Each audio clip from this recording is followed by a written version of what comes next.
Elephants are a beloved part of the Oregon Zoo, seen by over 1 million of you every year, but what you don't see is how elephants are coping in captivity. 31-year-old Rama was euthanized last month because of an old leg injury. So that got us asking the question, just how are these animals treated? KOIN 6 investigative reporter Carla Castaño spent days poring over hundreds of medical documents.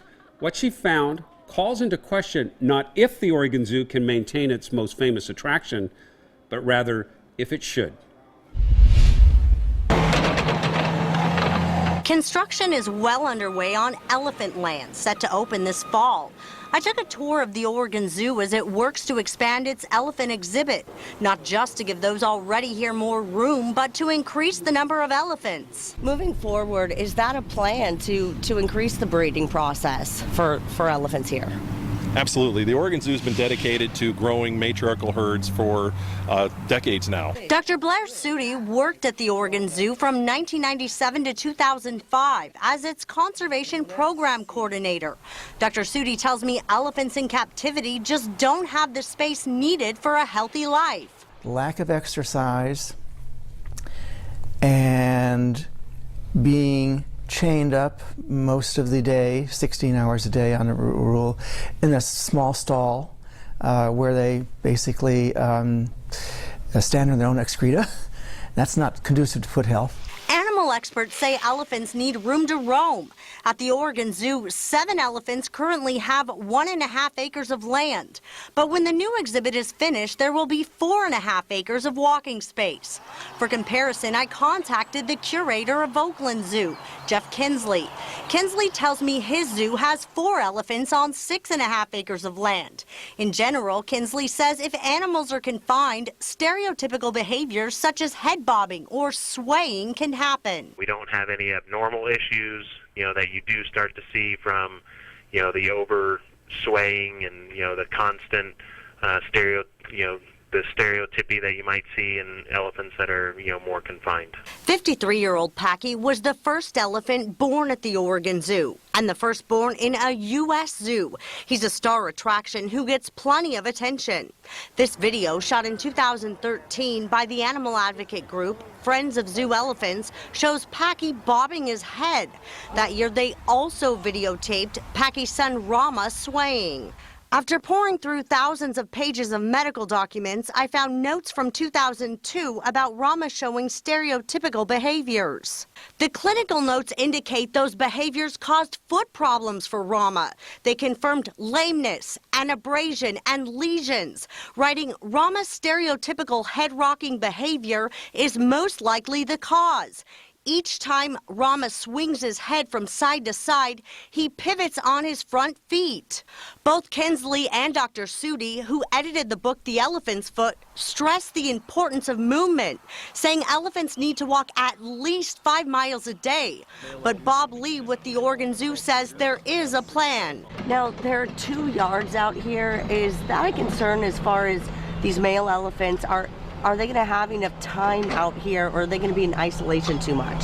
We're going to rotate them through. I mean, the male elephants would come in and out of the herd. Dr. Sudi argues that the upgrade to the exhibit should have included not 2, but 3 yards. So that limits the amount of hours that a male especially will have access to an area to walk around. Stereotypical behaviors can also be the result of other issues. Kinsley says any elephant in captivity will also behave this way if they are chained for a long time. This 2013 photo taken by Friends of Zoo Elephants shows Packy with what some call a chain mark on his front foot. No, the elephants are never chained. I asked the Oregon Zoo to explain that mark. Their response? We don't know the origin of that marking. It has been there for as long as anyone can remember. So I dug deeper into Packy's medical history for answers. Here's some of what I found. November 2013, anemia during tuberculosis treatment. November 2013, ulcer, fracture on feet. December 2013, a mistake in the medication given to Packy. April 2014, abscess, lesion on same foot. May 2014, a 500-pound drop in weight in a single month after refusing food. May 2014, zoo officials wrote, "We are now at day 6 of anorexia and are getting increasingly concerned about this trend." On my tour, we could only see Packy from several feet away. Multnomah County health officials confirm that's due to his contagious tuberculosis. Does he have any other medical problems besides TB? No. Packy's actually, other than being geriatric and starting to slow down, he doesn't have other medical issues. He does have foot problems, though, and I had heard an ulcer on his head. An ulcer on his head. Okay, so in the record you'll see talk about an ulceration on his head. That's from an old surgical site that was probably 20 years old. Packy only lays down on his left side, so he continually puts pressure on that every night. I wanted to dig deeper into these health issues, so I contacted Dr. Tony Frohoff, the elephant scientist for the nonprofit group In Defense of Animals. She provided me with hundreds of medical documents on the elephants. They span from 1999 to the spring of 2005. I found of the 7 elephants listed as living at the Oregon Zoo during that time frame, there were several foot problems reported. Things like lesions, abscesses, and fractures, sometimes even lameness, and all documented over and over again in these stacks of paper. Dr. Sudi worked to address those problems during his time at the Oregon Zoo. He says his recommendations were mostly ignored. The very first thing I was assigned to do was to organize and host a conference on foot conditions in captive elephants. Because the zoo has a history of having to put down elephants because of foot infections and arthritis. I asked Bob Lee if foot problems are still an issue at the Oregon Zoo. With the current elephants? Yes. Yeah, we have the vets, they come down, they document everything when they're looking at any issues with the elephants.